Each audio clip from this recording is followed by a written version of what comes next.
मज उपजवा जन्मांतरी मनसी काही मागा ही देगा पांडुरंगा संता लोटांगणी दाताला जमे मनी मनसी काही मागा ही देगा पांडुरंगा तुका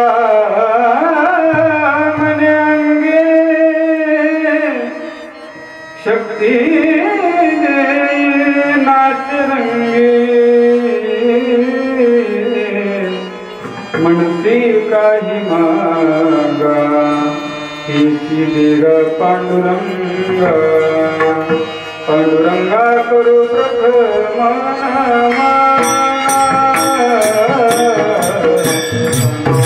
करू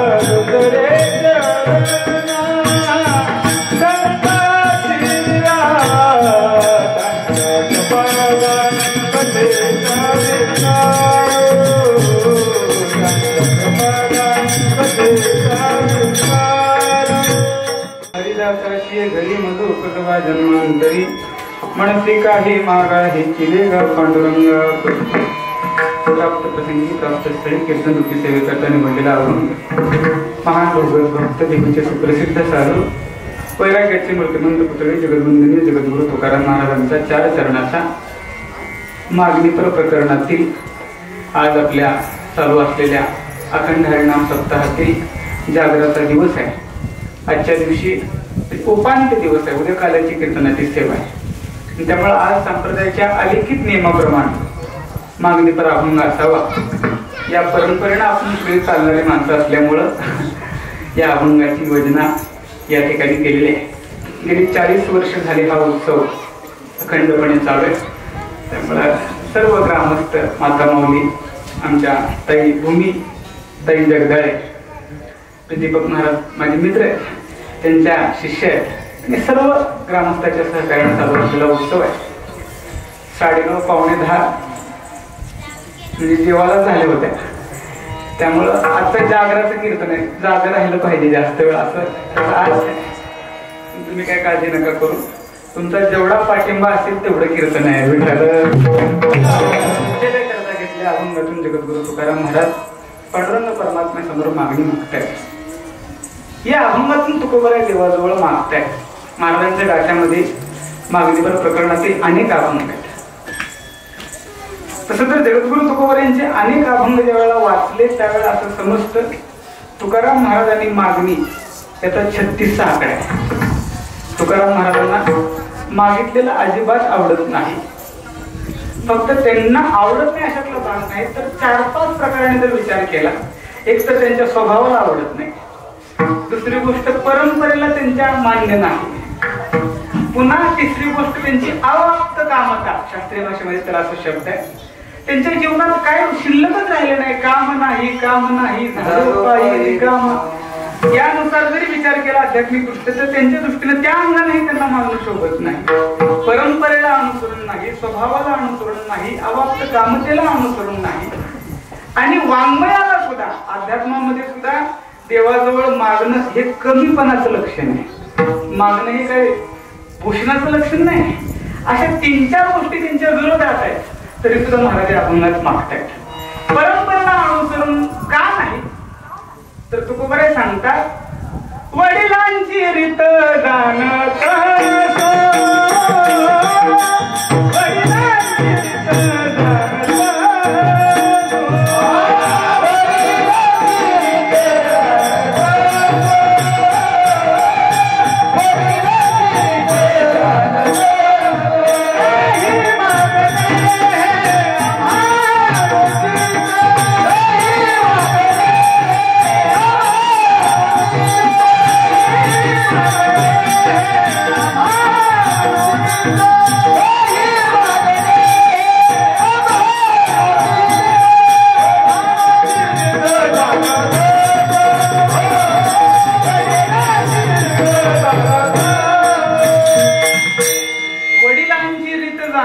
या म्हणण्यामध्ये परंपरेत त्यांच्या पाठीमाग त्यांची परंपरा आहे की देवासमोर फक्त सेवा करायची, मागायचं नाही. की त्यांच्या ज्या परंपरेत विश्वंभर बाबाच्या महाराज जन्माला आले त्या परंपरेत देवाला मागणं शोभत नाही. ही त्यांची परंपरा झाली. त्यांच्या अगोदरच्या जन्माची परंपरा बघितली, त्याही परंपरेत महाराजांना मागणं आवडत नाही. अशी कितीतरी उदाहरण आहे. तुकोबरायांचा पाठीमागचा अवतार कोणता? तुकोबराय त्यांच्या पाठीमागचा अवतार नामदेवरायांचा. अगोदर तुकोबराय नामदेवरायांचा अवतार, त्याही जन्मात मागणं उचित नाही तुकोबरायांना. त्याच्या अगोदर अंगदाचा अवतार आहे, परत प्रल्हादाचा अवतार आहे. हे तुकोबरायांची पाठीमागचे अवतार आहेत. प्रल्हादाच्या अवतारात असताना देवासमोर मागितलं नाही, अंगदाच्या अवतारात देवासमोर मागितलं नाही, नामदेवरायांच्या अवतारात देवासमोर मागित नाहीत. याही परंपरेचा विचार केला तरी तुकोबरायांना मागणं. भक्त प्रल्हादाच्या अवतारात तुकोबराय असताना ज्या वेळेला नरसिंह भगवान प्रगट झाले आणि प्रगटल्यानंतर कुणाकरता अवतार प्रल्हादा करता? नरसिंह भगवान कुणाकरता प्रगटले? प्रल्हादा करता. पण ते रूप इतकं भयानक होतं, त्यांच्या पुढे जाण्याचं धाडसच विना कोणाचं. लक्ष्मी मातेला विचारलं, म्हटले तुमचे पती जाऊन शांत करा. नरसिंहाला मारलं, त्या हिरण्यकशिपूला मारलं नरसिंह भगवंताने. पण मारल्यानंतर जो क्रोध आहे, जो राग आल्यावर झाला होता नरसिंह भगवंताचं ते विक्रांत स्वरूप समोर जायचं धाडस कोण करेन.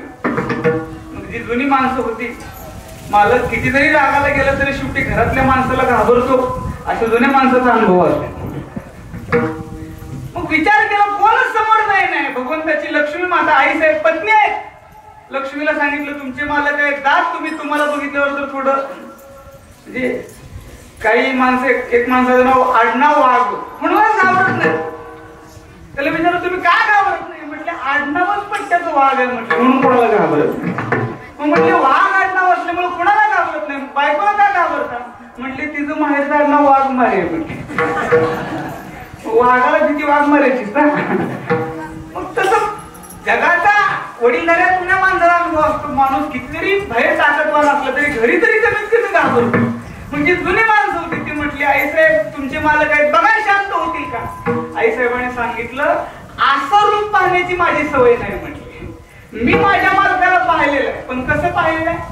शांताकारं भुजगशयनं पद्मनाभं सुरेशं विश्वाधारं गगनसदृशं मेघवर्णं शुभांगं लक्ष्मीकांतं कमलनयनं योगी निर्ध्यानगं. हे जे श्लोक आहे तिनं सांगितलं अगदी शांत पडून राहणं हे जे रूप आहे हे मी पाहिलेलं आहे. अशा रूपात आमची स्वारी पहिल्यांदाच बघितली म्हणजे. त्यामुळं माझं सुद्धा वचपा काढायला मी मागं पुढे बघणार नाही, मी सुद्धा समोर जाणार नाही. मग सगळ्यांनी विचार केला ज्याचा करता अवतार घेतलेला आहे त्यांना समोर पाठवा. भक्त प्रल्हादाला सांगितलं प्रल्हादजी भगवान तुमच्या करता प्रगट झाले, तुम्ही जा समोर. लहान भक्त प्रल्हाद ज्यावेळेला नरसिंह भगवंताच्या समोर गेले आणि प्रल्हादाला पाहिल्याबरोबर देव शांत झाले, इतके शांत झाले. जवळ घेतलं, लहान मूर्ती आहे आणि लहान मुलं कुणाची का असते, लहान मुलगा दिसलं की त्याला घ्यावं वाटतं आणि जवळ घेऊन त्याचा पापा घ्यावं असं वाटतं. माणसं जुनी माणसं म्हणतात लहान मुलं देवाघरची फुलासारखी दिसतात आणि ती मुलं म्हातारी झाल्यावर ती फुलं राहत नाहीत, निळू फुल्यासारखी होतात. एवढंच फरक आहे. ती नुसती फुलं राहत नाही, ती लहान असतात पण ती फुलासारखी असतात. मोठी झाल्यावर ती फुलं नाही राहत. तो कोमलपणा, तो नाजूकपणा, तो स्वच्छपणा, तो निरागसपणा म्हातारपणे राहत नाही. आणि भक्त प्रल्हाद लहान आहे आणि भगवंतावर निस्सीम प्रेम. त्यामुळं नरसिंह भगवंतांनी भक्त प्रल्हादाला जवळ घेतलं आणि आपल्या जिभेनं व्याघ्र सिंह रूपात होते चाटू लागले आणि इतके प्रसन्न झाले सेवेला. आणि सेवेला प्रसन्न होऊन नरसिंह भगवान प्रल्हादाला म्हणतायत प्रल्हादा मी तुझ्या सेवेवर प्रसन्न आहे, आज जे काय मागायचं आहे ते आज मागून. कोण म्हणतंय? नरसिंह भगवान भक्त प्रल्हादाला. अशी ऑफर जर देवानं आपल्याला दिली, काय म्हणतात देव मी आज तुझ्यावर खुश आहे. 1,500 हप्ता 1.5 पाहिजे का? या महिन्यात 2100 पाहिजे सांगा. 1.5 मिनिट काय 2100 मिळते म्हणून वाट बघतच ना. अशीच ऑफर देवाने आपल्याला दिली. मी प्रसन्न आहे, काय मागायचं ते मागा. आपण प्रसन्न होत नाही तरी आमची यादी तयार आहे. आम्हाला माहित आहे तो आमच्यावर प्रसन्न होणार नाही, सेवाच नाही. पण भक्त प्रल्हादाला नरसिंह भगवान म्हणतायत प्रल्हादा मी तुमच्यावर प्रसन्न आहे, काय मागायचं ते मागा. असं ज्यावेळेला देव उच्चारले शब्द बोलतायत त्यावेळेला भक्त प्रल्हादाची वाक्य श्रीमद भागवतामध्ये भक्त प्रल्हाद नरसिंह भगवंताला म्हणतायत देवा तुला असं वाटलंच कसं काय की मी तुझ्याकडे काहीतरी मागेन. भक्त प्रल्हाद नरसिंह भगवंताला काय म्हणताय मी तुझ्याकडे मागेन असं तुला का वाटलं? बरं माझ्या एका प्रश्नाचं उत्तर दे. मागणं तुम्हाला माग हे का म्हणतो? तेव्हा सांगितलं तू माझी सेवा केली म्हणून. भक्त प्रल्हाद म्हणतायत मागणं हे सेवा केल्यावर नसतं, व्यवहार केल्यावर. मागणं कधी असतं व्यवहारामध्ये? व्यवहार काहीतरी काम केलं आम्ही एखाद्याच्या शेतामध्ये दिवसभर काम केलं तर संध्याकाळी त्या मालकाला आम्ही मला पगार दे असं म्हणू शकतो. एखाद्याच्या घरी ट्रॅक्टर लावा, एखाद्याला गाडी भाड्याने दिली, एखाद्याला कुठली वस्तू काम रूपाने केली, जिथं काम असतं तिथं मागण्याचा व्यवहार संभवतो. मग कोण सांगतं हे? लहान प्रल्हाद नरसिंह भगवंताला सांगताय. तुला असं वाटलंच कसं काय मी तुला काहीतरी मागेन? मागणं हे व्यवहारात संभवतं आणि मी व्यवहार नाही केला, मी तुझी काय केली? सेवा केली. सेवेमध्ये मागणं नसतं. आणि ज्या अर्थी तुला असं वाटतं मी तुला काहीतरी मागावं त्या अर्थी तुला असं वाटतं मी व्यवहार केलाय, सेवा केली नाही. हे लहान प्रल्हादाची बोलणे ऐकून नरसिंह भगवान अजून शांत झाले. सेवेनंतर प्रसन्नच होते पण एवढी प्रगल्भता पाहिली आणि नरसिंह भगवान प्रल्हादाला म्हणू लागले, प्रल्हादा हे तुझं ठीक आहे अध्यात्म, पण मी तुझ्यावर खुश आहे, मी तुझ्यावर आज प्रसन्न आहे, काहीतरी दिल्याशिवाय मला बरं वाटणार नाही, मला तू माग. देवानं आग्रह केला आणि आग्रह केल्यानंतर भक्त प्रल्हादाने जे मागितलं त्यांनी काय ऐकलं. प्रल्हाद नरसिंह भगवंताला म्हणू लागले, देवा तुला जर द्यावंच असं वाटतंय तर तू काय दे माहित आहे का? काय तू देवा मला हे दे, माझ्या मनात काहीतरी मागावं अशी बुद्धीच येऊ नये असा आशीर्वाद. काय मागितलं? माझ्या मनात तुझ्याजवळ काहीतरी मागावं अशी बुद्धीच होऊ देऊ नको, हेच मला दे. ही जी हेच जे म्हणणं ना, ही जी सकारात्मकता आहे, तुला द्यायचं असेल, अरे मला तू जवळ असताना जगाची काय गरज. म्हणून मागणीपर प्रकरणातली जेवढे अभंग आहेत तिथे च शब्द बऱ्याच अभंगात पाहायला मिळतो.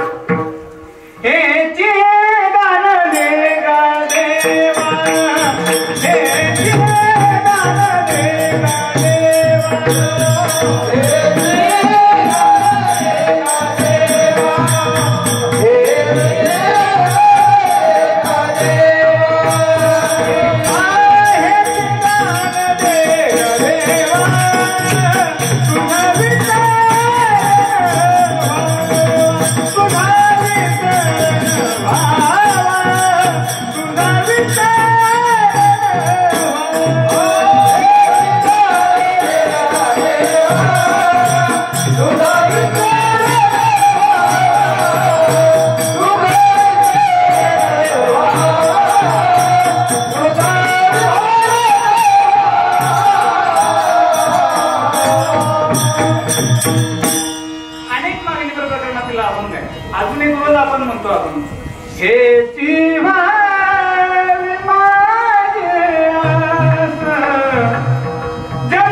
जन्मोजन्मी तुझा किंवा हेच देवा पै मागत चरण सेवा अखंडित.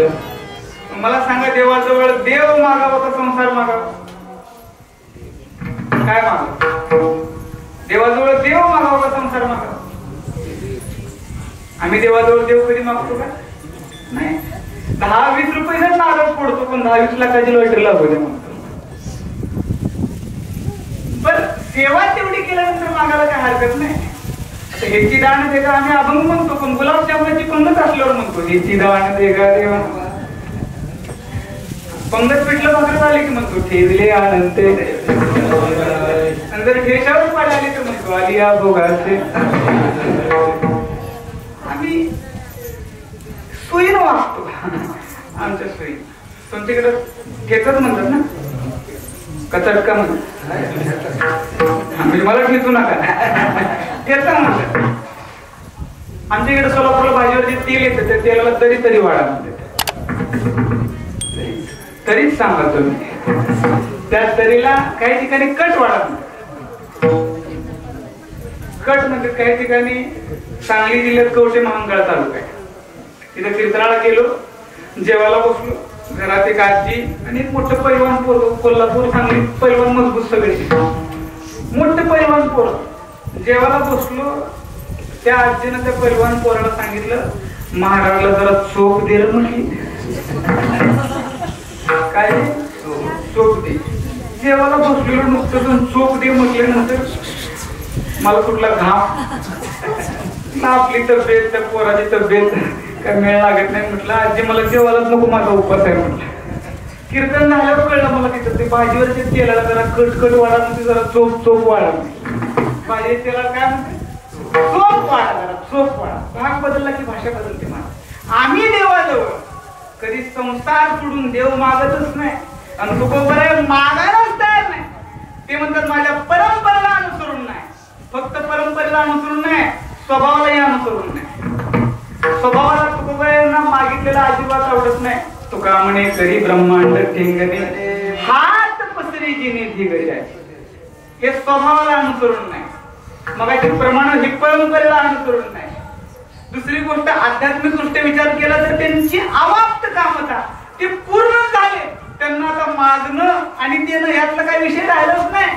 झालो पायी रिकामा अशी अवस्था असल्यामुळे 4-5 सांगाने जर विचार केला तर त्यांच्या स्वभावात मागणं नाही.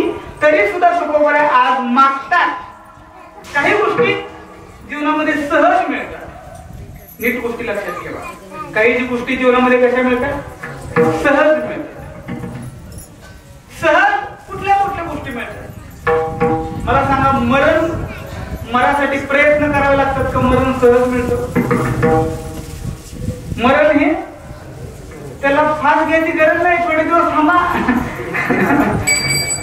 शास्त्र सांगतं पंख्याला लटकून मरा, डोंगरावरून उड्या मारा, रेल्वेतून पडून गरज नाही. आपल्याला ते एक ना एक दिवस आठवडाभरात म्हणजे सोमवार, मंगळवार, बुधवार, गुरुवार, शुक्रवार, शनिवार, रविवार या 7 दिवसात मरण हे तुम्हाला मिळणारच आहे. मरण ही सहज मिळणारी गोष्ट आहे.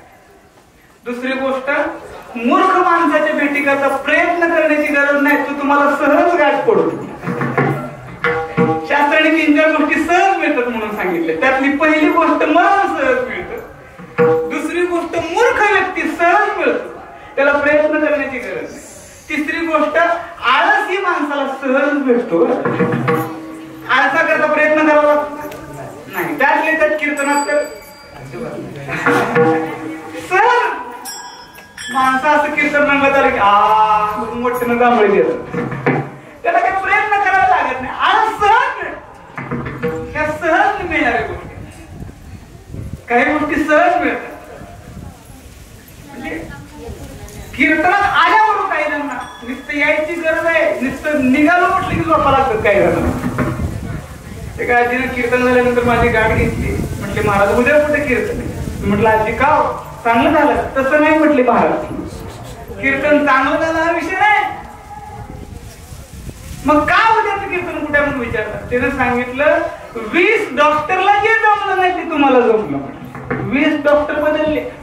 म्हटलं कशा करता? अहो झोपच लागत नाही महाराज. 20 डॉक्टरच्या गोळ्या खाल्ल्या तरी झोप लागत नव्हती. तुमच्या कीर्तनात आल्याबरोबर डोळा लागला. याचा अर्थ आळस हा सहज आहे. प्रयत्न करावा असं वाटत नाही. आळस सहज भेटतो, मूर्ख व्यक्ती सहज भेटतो आणि मरण हे सहज भेटतो. पण काही गोष्टी प्रयत्नानं कराव्या लागतात. आता ही भूमिताई पकवान वाजवा लागली, हे सहज भेटतं का?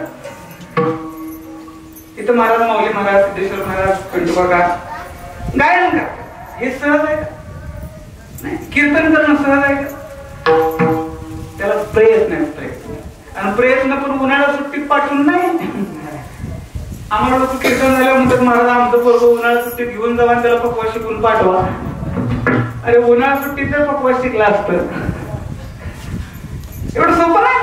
आता आळंदीला मी राहतो, थंडीच्या दिवसात पण 12 महिने मुलं रात्री जातात. सकाळी दिवाळी दिवसात तर 3 वाजता उठून रात्री 3-4 वाजेपासून सकाळी 8-10 वाजेपर्यंत रात्र घाटावर प्रॅक्टिस करतात. एक बोल वाजताना बोट फुटून रक्त निघतं. त्या हे सहज नाही, त्याला प्रयत्न करावे लागतात. आणि ते इतके प्रयत्न करून सुद्धा परमार्थ खूप कठीण आहे. बसवलेले बोल भजनात वाजवता आले पाहिजे. काही जणांच्या बोलाच्या वया भरलेत. बोल किती झालेत? 1000 झालेत. पण रामकृष्ण हरीला ठेकत असतो. टाळम ते ठेकायचे मिळत नाही लागत. एकाच एक नाही तर मग बरं गाणं सहज नाही. राग भरपूर आहेत पण भजनात एखादी चाल म्हणा दिल्यानंतर मग सारे गप्पू बसा, सारे गप्पू बसा असं भरपूर केलं. भरपूर पिठेवर रियाज केलेला आहे. पण कीर्तनात उभारलं स्वर बरोबर लागला तर ताल नाही, ताल बरोबर असेल तर स्वर नाही, आणि दोन्ही बरोबर असेल तर आपण पाठ नाही. मोबाईल मध्ये बघ, चिठ्ठीवर बघ, या सगळ्यांचा एक जीव होणं हे फार कसं.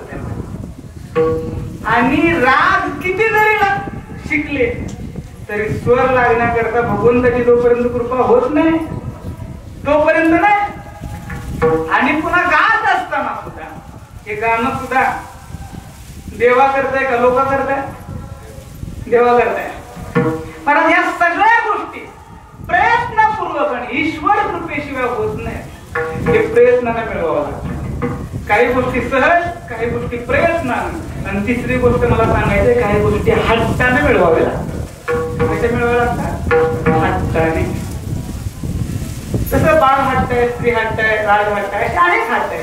पण परमार्थात काही गोष्टी हट्टाने मिळवाव्या लागतात. आणि त्या हट्टाने मिळवायचं आहे. तुकोबरांनी या अभंगात देवाजवळ हट्टानं मागणी केली आहे. देव भगवंत परमात्मा तुकोबरांच्या समोर आहे आणि ते म्हणतात, महाराज माझी इच्छा आहे, काहीतरी मागा. त्यावेळेला तुकोबराय सहज मागत नाहीत, प्रयत्न नाही, तर हट्टाने म्हणतात, देवा तुला द्यायचं असेल तर काय दे. अभंगाचं पहिलं चरण.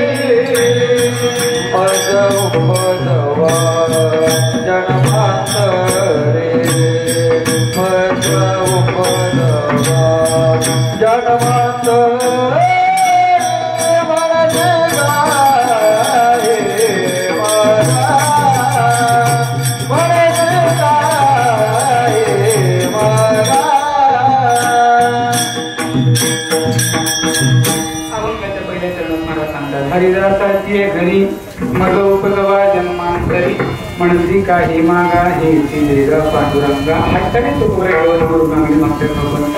तुला द्यायचं असेल तर मला काय दे. हरिदासाच्या घरी जन्म दे. हरिदासाच्या घरी काय आहे?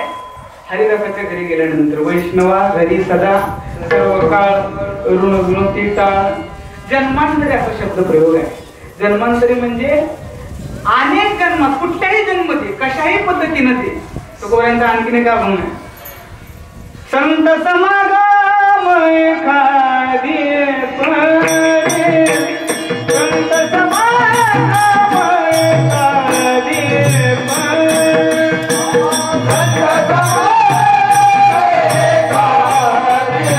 परे, संत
राम नाम होईल श्रवण. महाराज साधूच्या संगतीत कुत्र्याचा जरी जन्म झाला. ज्ञानोबराच्या सोहळ्यात पूर्वी चालताना मी एकदा डोळ्याने घडलेली घटना सांगतो. दिवे घाटाला घाट चढावा म्हणून पहिलं, आता मशीनचा रस आहे, पूर्वी बैल जोड्या लावायचे 6-7 जोड्या. दिवे घाटात पालखी आली आणि पालखी आल्यानंतर ज्ञानोबरांच्या पालखीचा एक बैल मेला. बैल मेला. मेल्यानंतर वर ठाकूरबाईच्या काळातली घटना आहे, पूर्वीची नंतर एक घडली.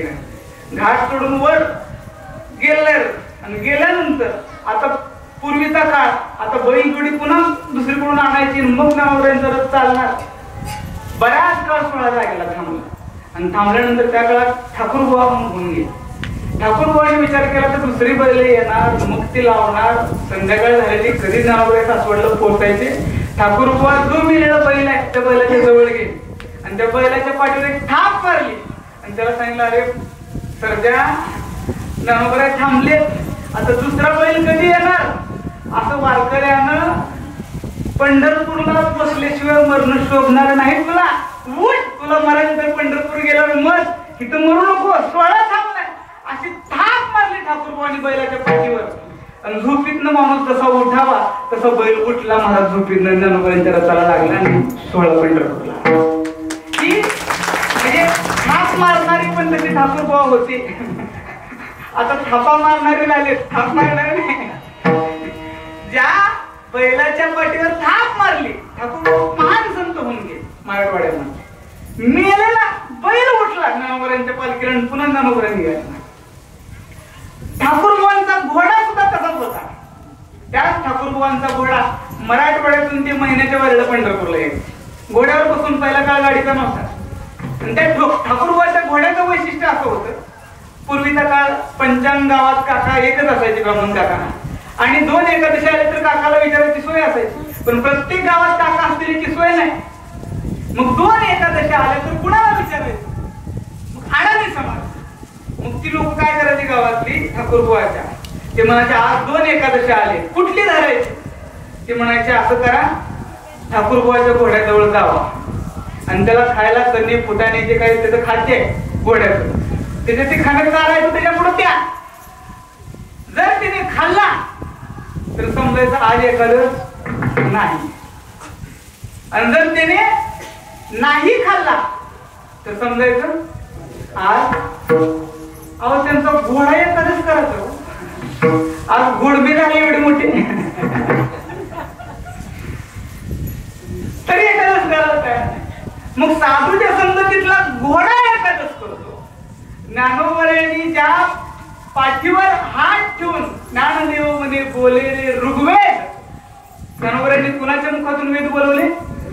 रेड्यामुखी वेद बोलविला, गर्भद्विजांचा हरविला, शांती रूपे प्रगटला ज्ञानोबा. ज्ञानोबांचा रेडा वेद बोलतो. साधूची काय ताकद आहे? ज्या म्हणजे संतांच्या संगतीचा परिणाम असा आहे. मला सांगा, ज्ञानोबांनी ज्ञानेश्वरी कुठे लिहिली? लिहिली कुठं? नेवाळ्यात. कशाला टिकून लिहिली आहे? का खांबाला. मग मला सांगा, मंदिराला खांब असतात का खांबाचं मंदिर असतं? मंदिराला खांब असतात, खांबाचं मंदिर नसतं. पण नेवाशाला कशाचं मंदिर आहे? मंदिरात जाऊन लोक कशाचं दर्शन घेतात? खांबाचं दर्शन घेतात. मग ज्ञानोबांनी फक्त काय टिकली त्या खांबाला? पाठ टिकून ज्ञानोबा फक्त बसले. कशाचं मंदिर झालं? खांबाचं मंदिर झालं. रेड्याचं कुठं मंदिर असतं? तो ज्ञानोबांच्या संगीत तो रेडा आला आल्या पाट्याला. पैठणलाच कोणा राहिलेला नाही, ज्ञानोबांच्या सोबत निघाला आणि आल्या पाट्याला आल्यानंतर अजून आनंदी लाभ आहे. पण ज्ञानोबाची संगतीच्या रेड्याला झाली. त्या रेड्याला कळालं ज्ञानोबा आळंदीला गेल्यानंतर समाधी घेणार आहे. मग त्यांची समाधी आपण डोळ्यानं पाहण्यापेक्षा आपल्या हातात, त्यांच्या हाताला आपण समाधी घेतलेलं काय वाईट आहे? म्हणून त्यानं ज्ञानोबांच्या अगोदर तिळक ठेवला. आणि मंदिर कुणाचं आहे? रेड्याचं. आज लाखो लोक जातात, पण कुणाच्या समाधीवर डोकं ठेवतात? रेड्याच्या. ज्ञानोबांची संगती घडली, रेड्याचं मंदिर होतं. ज्ञानोबांची संगती जर दगडाला झाली, खांबाचं मंदिर होतं. मला सांगा, मंदिराला पायऱ्या असतात का पायरीचं मंदिर असतं? मंदिराला पायऱ्या असतात, पायरीचं मंदिर नसतं. पण पंढरपुरात असं एक मंदिर आहे. कशाचं मंदिर आहे ते? देवाच्या दरबारात रावळात घुसण्याच्या अगोदर पहिलं मंदिर कशाचं आहे? पायरीचं आहे. कशाचं मंदिर आहे ते? पायरीचं आहे. मग पायरीवर लोक डोकं ठेवतात का पाय ठेवतात? सगळीकडे काय ठेवतात? पाय ठेवतात. पण ती पंढरपुरातली पायरी अशी भाग्यवान आहेत तिथं कुणाची टाक नाही पाय ठेवायची, तिथं सगळेजण काय ठेवतात, डोकं ठेवतात. का तर त्या पायरीला संगती घडली कुणाची, आमच्या नामदेव महाराजांच्या संपूर्ण परिवाराने तिथं समाधी घेतलेली आहे. जर पायरीला संगती घडली तर त्याची समाधी होते. रेड्याची संगती ज्ञानोबांनी एकमेकांची घडली तर त्याचं आळेपाट्याला मंदिर होतं. ज्ञानोबांनी खांबाला टिकून ज्ञानेश्वरी लिहिली तर त्या मंदिराचा, त्या खांबाचं मंदिर होतं. हा जो प्रभाव आहे तो साधूच्या संगतीत कशाही प्रकारची, कशाही पद्धतीनं होत्या. महाराजांनी असं वर्णन केलं, साधू भेटेल तर लाभ, साधूच्या अंगावर नुसतं वारं जरी लागलं, आला शीतळ शांतीचा तेने सुख आले शरीरा, पिटला पातकांचा धारा, कळी काळा सिधा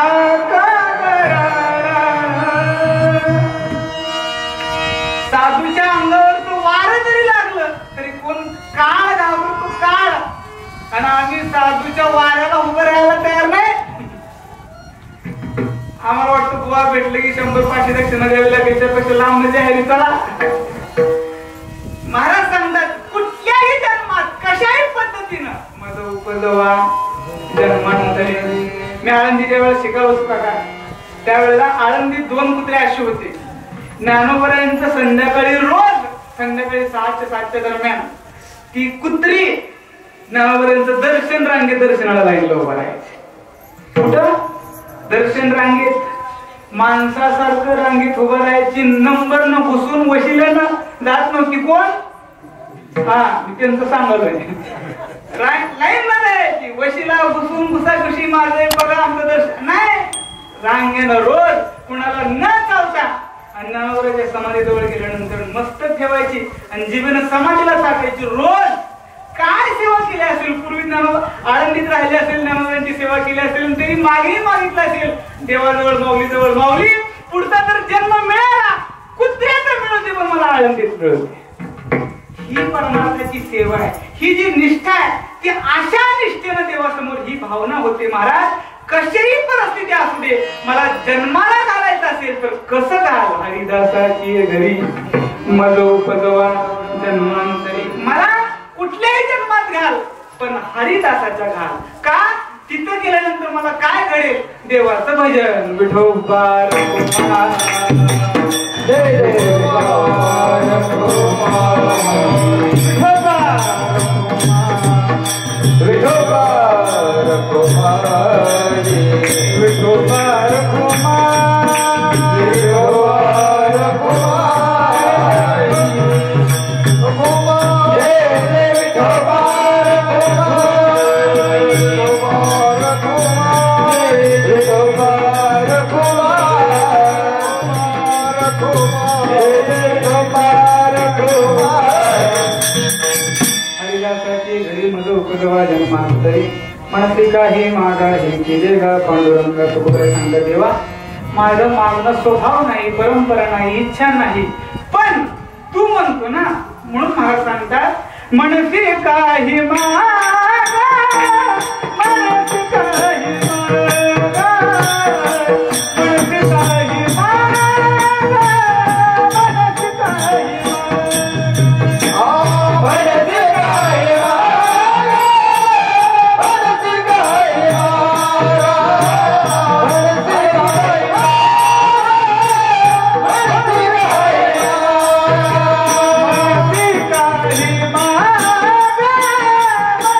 Hey!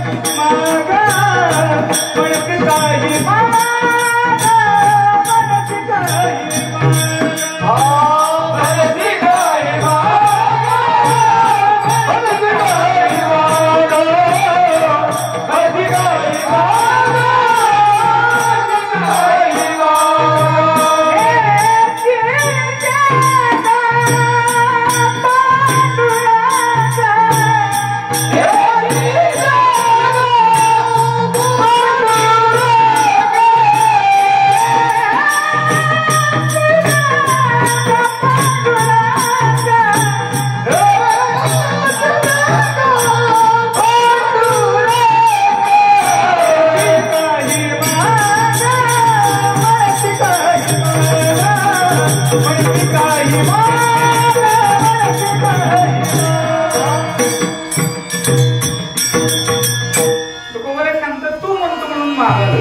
एकच दे, हरिदासाच्या घरी जन्म दे. 11:15 वाजले, 11:15 पर्यंत संपवणार, काय काळजी नका करू. एक 15-20 मिनिटांमध्ये आपण सेवा संपवू. तुकोबरे सांगतात अभंगातला पहिला शब्द आहे हरिदासाची घरी. नुसतं हरिदासाच्या घरी जन्म दे म्हटलं तरी चाललं असतं, पण पुन्हा त्यात असे शब्द गमक तुकोबऱ्याने केले, हरिदासाच्या घरी जन्म दे. नुसत्या हरिदासाला नाही, हरिदासाचा जो दास आहे. महाराजांचा आणखी एक अभंग आहे, मग दास करी त्यांचा संत दासाच्या दासाचा. मला दास कर, पण कुणाचा? संत दासाच्या दासाचा. डायरेक्ट तर मागायचं होतं, त्यांच्या खाली दासाचा दास. मला सांगा, दास होणं कोणाला आवडतं? बरं, दास होणं चांगलं का वाईट? दास व्हावं वाटतं का मालक व्हावं वाटतं आपल्याला? काय वाटतं? मालक व्हावं वाटतं का दास व्हावं वाटतं? महाराज व्हावं वाटतं का टाळकरी व्हावं वाटतं? पकवायचं व्हावं वाटतं का कीर्तनकार व्हावं वाटतं? मला वाटतं काय खरं नाही, महाराज झाल्याशिवाय मजा आहे. महाराज झालं पाहिजे. दास व्हावं वाटत नाही, प्रत्येकाला वाटतं मालक व्हावं. मला सांगा, दास्य भक्तीचे आद्य शिरोमणी कोण आहेत आमचे? मारुती आहेत. दास्यत्व निकट हनुमंत केले, मनोनी जे केले. मग राम प्रभू सोबत युद्ध करण्याकरता विभीषण होते, सुग्रीव होते. मारुतीला पण सेवा केली, तेही युद्ध लढले. सुग्रीवाने युद्ध केलं, विभीषणाने युद्ध केलं. मग सुग्रीवाला कुठलं राज्य मिळालं? सुग्रीवाला कुठलं राज्य मिळालं? किष्किंधा. किष्किंधेचा राजा झाला. किष्किंधेच्या राज्यावर बसवलं रामप्रभूने. सुग्रीवाला किष्किंधा नगरी मिळाली, विभीषणाला काय मिळाली? लंका मिळाली. ते तुम्ही बोलत जावा म्हणजे जागा आहे असं कळलं मला. सुग्रीवाला किष्किंधा भेटली, विभीषणाला लंका भेटली. आमच्या मारुतीला कुठलं भेटलं राज्य?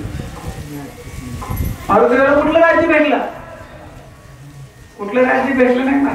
एका हिंदी कवीने एक कविता लिहिली, लेना देना कुछ नहीं. काका मारुतीबद्दल लिहिली हिंदी कवीने, अशी सहज बोलता बोलता, लेना देना कुछ नहीं सब कर्मों का खेल. लेना देना कुछ नहीं सब कर्मों का खेल. विभीषण को लंका मिली. विभीषणाला काय भेटली? विभीषण को लंका मिली, हनुमान को तेल. काय लेना देना कुछ नहीं सब कर्मों का खेल. विभीषण को लंका मिली, हनुमान को. पण ती पण कधी फक्त रोज आहे का? ती सुद्धा रोज नाही, फक्त शनिवारी. मग दास होणं व्यवहारिक दृष्टीने फायद्याचा का तोट्याचा आहे? कशाचा आहे? व्यवहारिक दृष्टीनं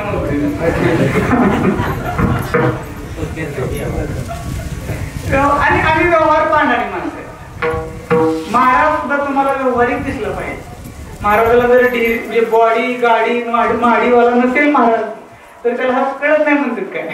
महाराजाला आधी बॉडी पाहिजे, नंतर गाडी पाहिजे, पुन्हा माडी पाहिजे. असं सगळं असेल तर मग सेवा जरी माणसाचं काय खरं नाही. मारुतीने व्यवहारिक दृष्टीने विचार केला तर त्यांना काय भेटलं नाही. ते असे गुणगान लिहिले, मारुतीला फक्त तेलच मिळतं. पण आध्यात्मिक दृष्टीने जर विचार केला जाता तर मारुतीला जे भेटलं ते जगात पुन्हाच भेटलं. मारुतीला जे भेटलं ते जगात कोणालाच भेटलं नाही. मारुतीचे आराध्य देव राम प्रभू. मला सांगा, रामाचं स्वतःच देव असून मालक असून सुद्धा मंदिर व्हायला 500 वर्ष वाट बघावी लागली. तेव्हा आता कुठे गेल्या वर्षी बाबा मंदिरात बसले. पण असं गाव सांगा ज्या गावात माझ्या मारुतीरायाचं मंदिर. असं कुठलं गाव आहे का? एखाद्या गावात स्मशानभूमी नसेल पण आमच्या मारुतीरायाचं मंदिर नाही. प्रत्येक गावात मारुतीरायाचं मंदिर आहे. हे कशामुळं? तर हे सेवेमुळं. म्हणून ही जी सेवा आहे, दासाच्या घरी तुकोबराने काय शब्द वापरला? संत दासाच्या दासाचा हे पुढे जाऊन दासाची ताकद अशी आहे. रामायणातला एक प्रसंग आहे, तेवढे प्रसंग सांगतो आणि थांबतो, त्याच्या पुढचं काही येत नाही असं समजा. दासाची ताकद काय? राम प्रभू सगळे वानर सेना तुमचे गुरु गणेश महाराज सांगत असतात, त्या राम सेतूचं काम चालू आहे आणि काम चालू असताना प्रत्येक जण आपापल्या ताकदीनुसार दगड उचलतात त्या सेतूमध्ये समुद्रामध्ये टाकतात. मग त्या ही सगळी धावपळ सेतू बांधण्याची एका खरुताईनं पाहिली. कोणी पाहिली? खरुताईनं पाहिली. आणि खरुताईनं विचार केला आपल्यालाही काहीतरी सेवा घडावी, म्हणून तिने विचार केला की जिभेत आपल्या तोंडात समुद्राकडे ती मऊ मऊ वाळू असते ना, माती माती म्हणजे मऊ सुद्धा असते एकदम ती वाळू, ते आपल्या तोंडात घ्यायची आणि त्या दगडातल्या फटीच्या त्या फटीमध्ये जाऊन भरायची. म्हणून लोक म्हणतात व्यवहारामध्ये म्हणतात महाराज आमचा पण खरुताईचा वाटा, की जे बोलण्याचा प्रघात सुरू झाला त्या खरुताईमुळे सुरू झाला. हे तिनं उदाहरण देत. तिने विचार केला नाही मला दगड उचलतो का नाही, माझ्या मुखात जेवढं उचलते तेवढं तरी मी करेल. आणि ती खरुताई आपल्या तोंडामध्ये ती मऊ वाळू घेते, त्या दगडाच्या फटीमध्ये नेऊन टाकते. ती तिची गडबड चालू आहे, हजारो लाखो वानर सेना आहे. आणि त्या गडबडीमध्ये काय झालं, ती खरुताई ये जा करत असताना त्या खरुताईच्या शिफ्टीवर आमच्या मारुतीरायाचा पाय पडला. पाय कोणाचा पडला? मारुतीराया. कोणाच्या शिफ्टीवर? खरुताई. तर खरुताईची शिफ्टी आणि मारुतीरायाचं वजन म्हणजे ताकदीचा विचार केला तर पाय पडल्यावर काय झालं असेल बरं त्या खरुताईचं. म्हणजे दोघांची तुलना केली तर त्या खलीनं माझ्यासमोर कुस्ती खेळल्यासारखं आहे. जीवाचा विचार केला तर आता मारुतीराय बलदंड शरीर, खरुताईचा जीव आपला लहान शिफ्टीवर पाय पडला आणि ती जीवाच्या आकांताला जोरात किंचाळी ओरडली महाराज. आणि ओरडल्यानंतर खरुताईचा आवाज एवढ्या लाखो सैन्यामध्ये गडबडीमध्ये आमच्या रामप्रभूने ऐकला. आणि ऐकल्यानंतर देव कृपाळू फक्त आर्त भावनेनं ते कबीरदास महाराज म्हणतात मुंगी के पाव में घुंगरू बसता है वो भी अल्लाह सुनता है, वो भी भगवान सुनता है. कोणाच्या पायात? चिट्टी के मुंगी के पाव में घुंगरू बसता है. आता मुंगी केवढी, तिचा पाय केवढा आणि तिच्या पायात घुंगरू बांधायचं केवढा हा प्रश्न आहे. पण त्या मुंगीच्या पायातलं घुंगरू बांधलेलं ते सुद्धा भगवंताला ऐकू जात. तेवढ्या गडबडीत ती खरुताई ओरडलेली माझ्या प्रभूने ऐकले, रामप्रभूने ऐकली. आणि रामप्रभू तेवढ्या गडबडीत त्या खरुताई जवळ गेली आणि त्या खरुताई जवळ जाऊन त्या खरुताईला जवळ घेतलं, असं हातावर उचललं. तिची भावना पाहिली, तिची तळमळ पाहिली, ती सेवा केलेला भाव पाहिला आणि खरुताईला पाहून सेवेला प्रसन्न होऊन तिला कुरवाळत आहेत. रामप्रभू काय करतात? पाठीवरून कुरवाळत, नजरेला नजर मिळवली आणि मिळवल्यानंतर इतकं समाधान त्या खरुताईला वाटलं आणि ती शिफ्टीवर पाय दिलेला, वेदना जखम झाले. रामप्रभू तिची सेवा पाहून त्या खरुताईला म्हणतात खरुताई बोल, ज्याने तुझ्या शिफ्टीवर पाय दिलाय त्याला काय शिक्षा देऊ तू फक्त सांग. असं कोण म्हणतंय? रामप्रभू. कोणाला म्हणतंय? खरुताई. ज्याने तुझ्या शिफ्टीवर पाय दिलाय त्याला काय सगळं तू सांग. असं जर आपल्याला ऑफर दिली असती तर आम्ही म्हणलो असतो देवा त्याचा कांटा काढ पहिल्यांदा. ज्याने मला असा त्रास दिलाय, ज्याने मला असं केलंय त्याचं वाटतं होते असं म्हटलं असतं. पण ते खरुताईला देवाने विचारलं ज्याने तुझ्या शिफ्टीवर पाय दिलाय, कुणी दिलाय काय दिलं काय माहित नाही खरुताईला, पण तिला विचारलं कुणी दिलाय त्याला काय शिक्षा देऊ तू सांग. खरुताईला विचारलं त्यावेळेस त्या खरुताईने दिलेलं उत्तर माझ्या अभंग करता महत्वाचं आहे. की खरुताई देवाला म्हणू लागली देवा जाऊ दे ना म्हटली, शिक्षा देणं तुमच्या ताकदीचं काम आवाक्याच्या बाहेरचं आहे म्हटले, तुम्हाला जमत नाही ते म्हटले मला जमत नाही. अगं तुझ्या सत्तेने वेदाशी बोलणे सूर्याशी चालणे तुझ्या बळे ऐसा तू समर्थ ब्रह्मांडाचा धनी. हे माझ्याबद्दल बोलणं आहे. म्या बोलविल्या वेद बोले, म्या हलविल्या सूर्य, हे सगळं जग चालले. वृक्षाचे ही पान हाले ज्याची सत्ता राहिली हंता मग मोठे. अरे माझ्या सत्तेनं तर सगळं चाललंय, मला कसं जमणार नाही. तिनं सांगितलं देवा तुमचा तो स्वभाव नाही, जाऊ दे द्या सोडू. पुन्हा म्हटले तुम्ही कृपा करणार, तुम्ही शिक्षा देऊ शकत नाही. देवानं सांगितलं नाही, बोल काय शिक्षा तू फक्त सांग. त्यावेळेस त्या खारुताईनं सांगितलं देवा नक्की देणार. म्हटलं हो तू सांगेल ती शिक्षा, तू सांग फक्त. त्यावेळेला ती खारुताई म्हणते देवा शिक्षा नक्की द्यायची, नक्की देणार. म्हणले हो देणार. म्हटले काय तू ऐका, जसं तुम्ही मला एवढ्या गर्दीत पण जवळ घेतलं, हातावर उचललं, नजरेला नजर कारुण्यमयी नजर कृपेचा वर्षाव केला, तशीच नजर ज्यांनी माझ्या शिफ्टीवर पाय दिलाय तशी कृपा दृष्टीने निहाळायचं, त्याला जवळ घ्यायचं, पाठीवरून हात फिरवायचा आणि शाबासकीची थाप द्यायची, अशी शिक्षा द्यायची असेल तर बोला जमतंय का? देव म्हणते ह्याला शिक्षा म्हणतात का ऑफर म्हणतात? ह्याला शिक्षा कसं म्हटलं नाही, ह्याला शिक्षा कसं म्हणतात? ह्याला तर लॉटरी लागलं पण नाही, ह्याला शिक्षा कसं म्हणताय असं का? त्यावेळेस खरुताईचं उत्तर आहे अशी शिक्षा का दे म्हणते त्याचं कारण आहे. देव म्हटले तुझ्या शिफ्टीवर पाय दिलाय, वेदना झाले, दुःख झाले, जखम झाले, तरी सुद्धा तू असं का सांगते? त्यावेळेस खरुताईने सांगितलं देवा सांगू म्हटले तुम्हाला अशी शिक्षा का सांगते त्याचं कारण आहे. म्हटले काय कारण आहे?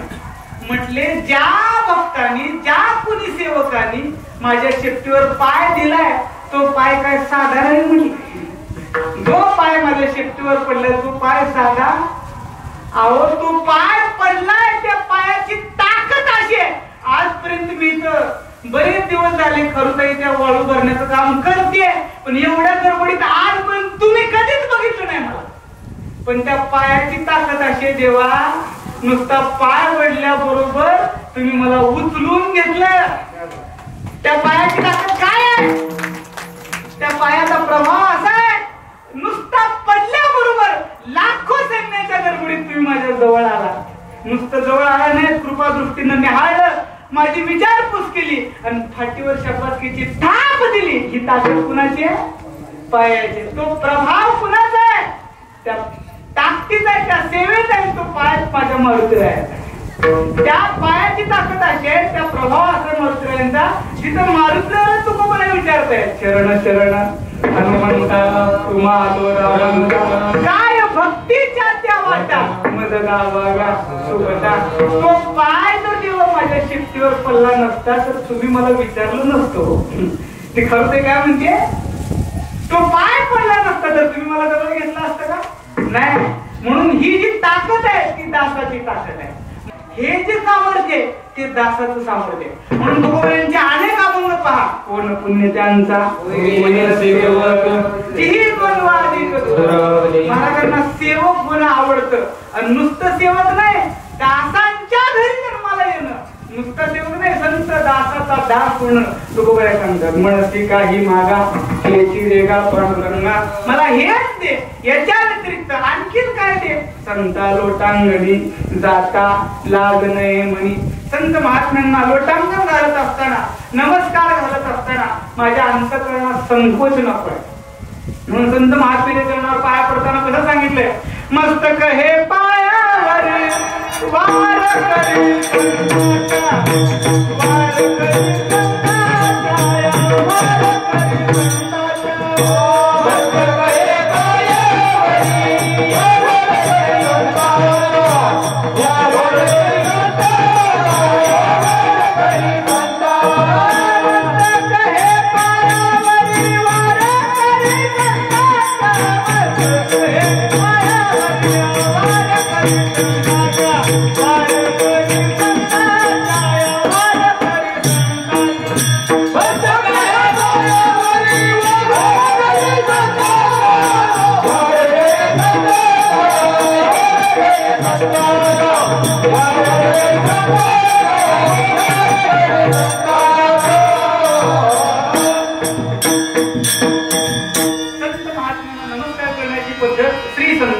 माता चरणावरी नमस्कार करताना साष्टांग याचा अर्थ सर्व अंगाने. साष्टांग शब्दाचा अर्थ आहे सोपद्याचा दंड आहे का, तो असा दंड असा एखादी काठी अशी सोडल्यानंतर ती जशी सहज खाली पडते तसं साष्टांग दंडवत करणं म्हणजे अंग सर्व सहज एखादी काठी पडल्यासारखं पडावं असं नमस्कार करणं म्हणजे साष्टांग नमस्कार करणं. अशा पद्धतीने संतांना नमस्कार केला पाहिजे. आता नमस्काराच्या बऱ्याच पद्धती लोक आमच्या पाया पडताना असं पडतात जसं काय आमचा करंटच लागतो, ते लांबनच असं. आमच्या पाया नमस्कार नसतो, या गाठीला नमस्कार असतो. काही काही ठिकाणी असं मी शहरात पाहिले का, त्या सोन्याला जर सासूच्या पाया पडायला बोलवलं तर ते मारवाडी समाजात मी ठिकाणी कार्यक्रमाला गेलो, तू सासूच्या पाया पडायला सांगितलं सुनबाईने. म्हणजे सुनबाई सासूच्या समोर आहे, असा हात घेतला आणि 2-3 मला म्हटलं की मनात असं म्हणत असते तिला जरूर का असतो तिच्या मनात काय असेल ते. नमस्कार हा तळमळीचा असला पाहिजे, श्रद्धेचा असला पाहिजे, विनम्रतेचा नम्रतेनं असला पाहिजे. संत महात्म्याच्या चरणाजवळ गेल्यानंतर नम्रतेनं संता लोटांगणी साधता लाज नाही म्हणे. त्यांच्याजवळ गेल्यानंतर लाजलं नाही पाहिजे. लाजण्याची ठिकाणं बरीच आहे, तिथं लाजा. जिथं नाही लागलं पाहिजे तिथं लाजत नाही महाराज लोक. आता आमच्या वयाची पोरं वरातीत नाचायला लागलं पाहिजे, तिथं लाजणार वाज मोर म्हणतील, तिथं वाजा आवाज वाढव तिथं म्हणतील, कंबर तुटेपर्यंत नाचते तिथं लाजणार नाही. पण इथे एखाद्याला म्हटलं ना टाळा घेऊन उभं राहा, आम्ही कसं महाराज जमणार नाही. एका कीर्तनात सांगितलं पोरांनो बिडी पिऊ नका, दारू पिऊ नका, बिअर पिऊ नका, सिगरेट पिऊ नका, असं मी कीर्तनात नाही. एक पोरं म्हटलं गोवा त्याला सुद्धा दम लागतो म्हटलं. कीर्तनाचं पण काम आहे का, त्याला सुद्धा दम लागतो. तुमचा दम दाखवायचा, पकवाज वाजून दाखवा, चाल म्हणून दाखवा. अरे आपण ज्या महाराष्ट्रात राहतोय ती परंपरा नाचू कीर्तनाची रंगी. तिथं लाजलं पाहिजे, तिथं लाजलं पाहिजे. हे लाजण्याचं ठिकाण नाही. गाये नाची उडे मनाच्या आनंदे तुकोबाई सांगतात. मग हे सर्व करत असताना कसं हे करत असताना माझ्या अंगात ताकद असली पाहिजे म्हणून तुकोबाई सांगतात, तुका म्हणे अंगे तुका म्हणे तुका म्हणे अंगे तुका म्हणे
शक्ती देई नाचे रंगी देवा मला तुझ्या स्मरणाच्या व्यतिरिक्त तुझ्या चिंतनाच्या व्यतिरिक्त मला दुसरा विषय नको आहे. विषय तो त्यांचा झाला नारायण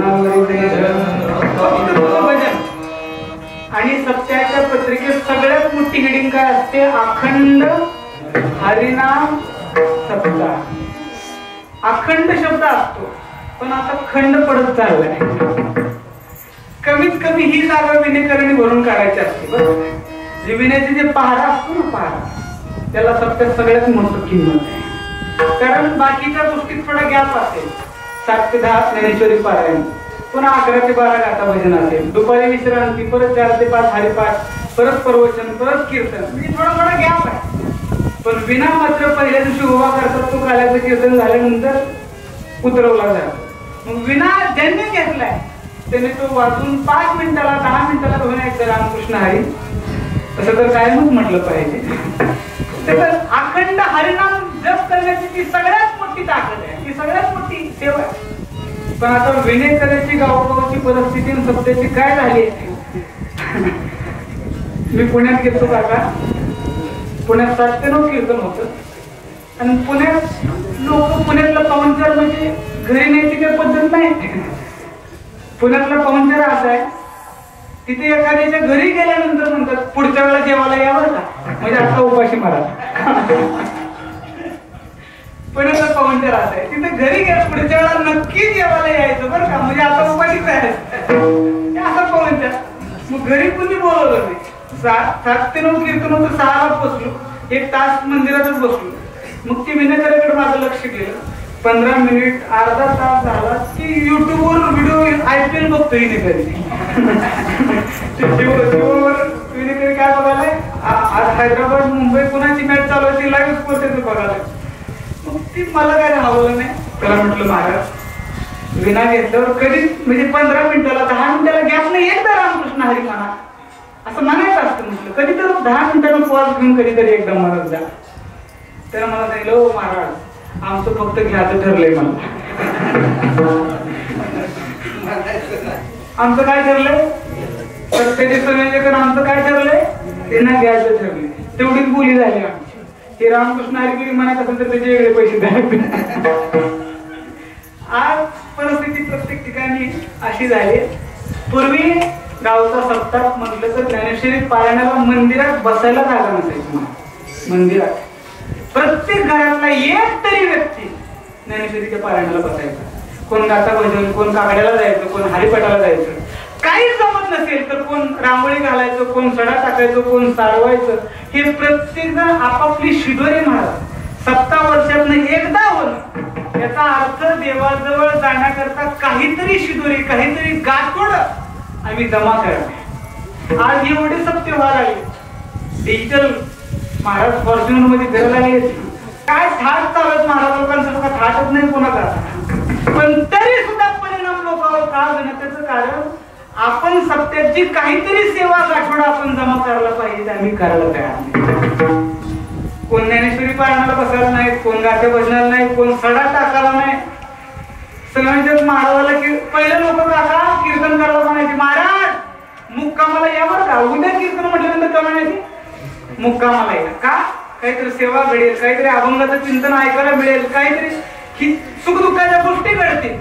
आता लोक महाराजाला 9ला कीर्तना म्हणल्यावर 8:30ला फोन करतात. महाराज 8:45 पर्यंत आलं तरी, आणि शक्यतो बुवा गाडीवाला बोलवते तर ही पिढा राहायला नको रात्री आला की 8:45ला येत 11ला कीर्तन संपवून पुन्हा सेवा राहिलीच नाही. मग आम्ही सप्त्यामध्ये जे आमच्या गाठीला गाठोड बांधायला पाहिजे, विना घेणं नाही. हे सगळं भाड्यानं झालं. आमचं गावोगावी सप्ते होते पण टाळकरी गावातले कुठे, किती टाळकरी आहेत गावात, लाखो रुपये खर्च आहे, पण गावातले टाळकरी नवीन तयार व्हायला आम्ही आमची पिढी तर पुढची संपली, तुमची पुढच्या पिढीकडे हस्तांतरित केलं पाहिजे, पण आम्ही करायला तयार नाही. परिणाम का होईना त्याचं कारण असं आहे.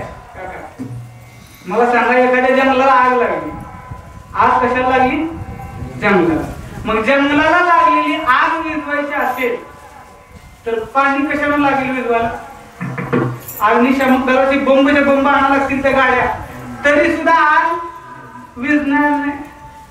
मग आग जंगलाला लागली आणि त्या आग विझवायला आम्ही कशाला चालू माहिती आहे का, बामण काकाचा चिपळीचा चमचा असतो का, केशवायन स्वा माधवायन स्वा म्हणायचा. आग कशाला लागली, जंगलाला. ती विझवायला लागली कशानं, काकाच्या चमच्यानं, केशवायन स्वा. अरे जंगलाला लागली आग ते चमच्यानं विझणार. हे जसं आहे तसं आता समाजामध्ये अविचाराची, असंस्कृतपणाची ही सगळी आग नाही वणवा भडकलाय सगळीकडे. आईला आई म्हणायला कोण तयार नाही, बहिणीला बहीण म्हणायला तयार नाही, वडिलाला वडील म्हणायला तयार नाही. आज माझ्याकडे का बघितलं म्हणून मर्डर व्हायला पाहिजे. रिमोट घरातला चॅनल का बदल, घरात रिमोट मर्डर व्हायला लागले. आज अशी परिस्थिती आहे, धैर्य राहिलं नाही, संयम राहिला नाही. 5वीच्या पोराला जरी विचारलं तर ती म्हणते मला लय टेन्शन आहे. 5वीचं पोर. आज अविचार, असंस्कृतपणा हे राहिलं नाही. आईला आईकडे बघण्याची दृष्टी, बहिणीला बहिणीकडे बघण्याची दृष्टी ही राहिली नाही. हा अविचाराचा समाजामध्ये वणवा लागलाय. कशाचा वणवा लागलाय, आणि तुमचा वर्षात असणारा एक सप्ताह करता आणि त्या सप्त्यात सुद्धा बुवा सेवा करणार नाही, महिन्याची वारी करणार नाही, काकडा पाठ करणार नाही, हरिपाठ नाही, हा कसलाच कशातच नाही. बुवा जी टॉकीजवरचा फेमस आहे, त्याला वारी माहित नाही, त्याला काकडा माहित नाही, त्याला गाथा भजन माहित नाही, सेवा माहित नाही, असा बुवा असणारा. त्याला विचारलं कुठे शिकला कीर्तन, युट्यूबवर शिकलो. कसा परिणाम होईल, लोकांवर परिणाम होण्याकरता उपदेश करणारी व्यक्ती सेवा करणारी असावी लागते, जर समाजावर परिणाम आहे. आणि तुकोबरायाला आमच्या सगळ्यात प्रिय काय आहे, सेवेलागी सेवक झालो तुमच्या लागलो. ह्या गोष्टी आमच्या जीवनामध्ये घडल्या पाहिजे. म्हणून हे वारुगड गायदरा हे जे ग्रामस्थ आहेत गेली 40 वर्ष भगवान मारुतीरायाची अखंड ही सेवा करतायत. आणि आज आपला मागणीचा दिवस आहे, म्हणून आपण मारुतीरायाजवळ हेच मागू. जसं मारुतीराय तुम्ही देवाजवळ काहीच मागितलं नाही, फक्त हात जोडून शूर आणि धीर स्वामी काळजी तू सादर, स्वामीची सेवा करण्याकरता सतत तयार, तसं मारुतीराय तुमची सेवा करण्याकरता आम्ही कायम तयार असू, अशी मारुतीरायाच्या चरणी प्रार्थना करू आणि या ठिकाणी थांबवू. ज्ञानेश्वर